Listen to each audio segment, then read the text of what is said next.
Hello guides, welcome to my cooking channel. जय जगन्नाथ। आज मुझे आपण कलरा को लेकिन एक सुंदर रेसिपी प्रस्तुत करुच्ची।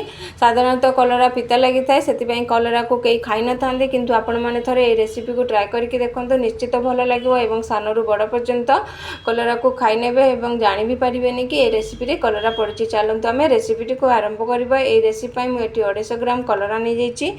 कलरा को मुझे भल भाव धोई नहीं एक कपड़े पोछि नहीं आम काटी नवा। कलराटी को बेसी पतला कि मोटा करके काटे ना, मध्यम आकार में गोल गोल करके काटी नवा। यहीपरि भाव में सबू कलरा को आम काटी नवा। ये वीडियोटी को शेष पर्यंत देखंतु। वीडियोटी भल लगे मो चैनल को सब्सक्राइब, लाइक, कमेंट, शेयर करूँ। जदि फेसबुक रे देखुछन्ति ताले फॉलो करंतु। देखिपे कलरा गुड़ी को मुझे भल भाव में काटी नहीं। यहीपरि भाव में बाकी कलरा को सब कलरा को काटी नौ। बर्तमान आमर कलरा कटिंग हो गला। कलराटी को टिके बॉयल करने एक कड़े नहीं जाइए। कड़े ये मुझे गोटे ग्लास पानी नहीं, से स्वाद अनुसार लुण और स्वाद अनुसार हलदी पके टिके गरम होगापी छाड़ी नवा। गरम होगापर से आम काटी रखि कलरा को पके 5 ରୁ 7 मिनिट पर्यंत बॉयल कर नवा। जहाँफल आमर कलरार जो पिता अंशटी अच्छी कटिज और कलराटी नरम हो। किंतु आम बेसी समय बॉयल करवा नहीं, जहाँफल कलराटी बेसी सीझीज और रेसिपी कलरा गुड़िक भांगीज। से आम टे ध्यान दे कलराटी को अल्प सीझेबा जमी कलराटी टिके नरम हो तार पिता अंशटी कटिज। बर्तमान आपण मैंने देखिपे 5 ରୁ 7 मिनिट हो गला। कलराटी भी भल भाव में सफ्ट हो गला। बर्तमान आम गैस टी को बंद करनवा और केयरफुली धीरे धीरे करी आम सबू कलरा गुड़ी को एक स्ट्रेनर रे बाहर करनवा। जहाँफल सबू पानी गुड़िक बाहर जीव। पानी गुड़िक बाहरी गले कलरा गुड़िक टेस्ट लगे, पानी भी रही। बर्तमान आम कलरा गुड़ी को बाहर करी एक साइड रखिनवा। ये कलरार रेसिपी को टेस्ट करने से मुझे गोटे छोट बाउल रे किसी तेंतुली नहीं। तेंतुली को पानी रे पके भल भाव में 5 ରୁ 10 मिनिट पर्यंत भेदेकी साइड रे रखी नहीं। या को आम पछरे व्यवहार करवा। बर्तमान आम एक पेन नहीं जाइए। पेन ये किसी सोरष तेल नहीं। तेल टी भल भाव में गरम होगापी देवा। गरम होगापर से आम कि गोटा सुखिला लंका पकेबा।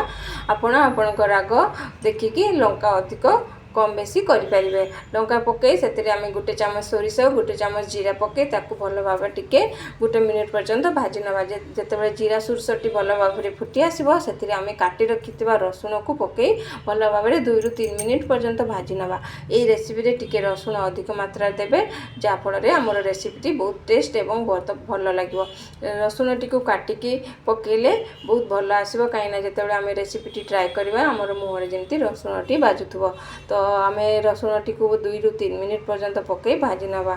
जहाँफल रसुणर जो कंचा अंशटी अच्छी ताहा कटिज। आपण मैंने देखिपे रसुण टी भी भल भाव में कंचा अंश पड़ेला। बर्तमान आम से काटी रखि पियाज पकई नवा। 1 ରୁ 2ଟି पियाज काटी आम से पकई भल भाव में भाजी नवा। जहाँफल पियाजटी भी भल भाव में सफ्ट हो। पियाज पकई भल भाव में भाजी नवा। टिके आम यही समय जदि आप चाहते ताले लुण पकई पारे। स्वाद अनुसार लुण पकेले कौन कि पियाजटी टिके सफ्ट हो। बर्तमान आमर पियाज गुड़िक भल भाव में सफ्ट हो आसला एवं अल्प लाल आसला। यही समय आम कि हेंगु पकेबा। हेंगु आम आगुरी पकेबानी। हेंगु आगुरी पकेले तार जो बास्नाटी थाए ताहा आसी न था। से पियाजटी जितेबाला अल्प लाल ही आसो से समय हेंगु टी पकेबा और किसी भूसंग पत्र पकेबा। जहाँफल आमर ये रेसिपीर स्ट्रक्चर बहुत भल आसो, टेस्ट आसो। भूसंग पत्र पकई भल भाव में 2 ରୁ 3 मिनिट पर्यंत भाजी नवा। भाजी सारापर आम जो कलराटी को सिझेकी रखी ठंडा हो जाता। बर्तमान आम कलराटी को पकई आम भल भाव में मिसेकी भाजी नवा। जहाँफल कलराटी भी भल भाव में भाजी हो। बर्तमान यही कलरा को आम पूरा टिके अल्प लाल हवा पर्यंत कम आंचरे भाजी नवा। जहाँफल कलरार जो पिता अंशटी आउ टिके थिबो ताहा भी मध्य कटिज। देखिपे कलराटी भल भाव में भाजी देली।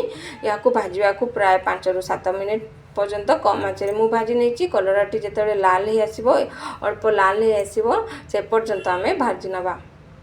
देखिपे कलराटी भी भल भाव में भाजी आसला।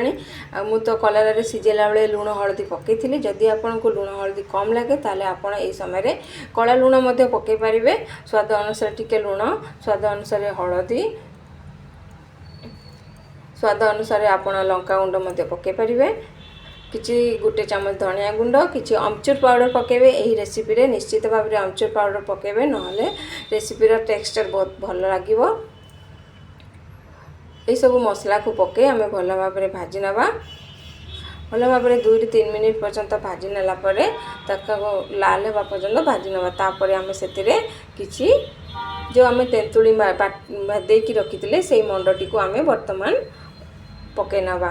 तेंतुली मंडटी को पके भल भाव ताको मिक्स कर नबा। भल भाव में मिक्स कर साला परे टिके चटपटा आनिबा पे आमे एठी तेंतुली पकेथिले सेति पे आमे एठी किछि गुड़ पकेबा। गुड़ एठी मु 1 ରୁ 2 चम्मच पकेछि एवं किछि मु एठी पानी पके नउछि।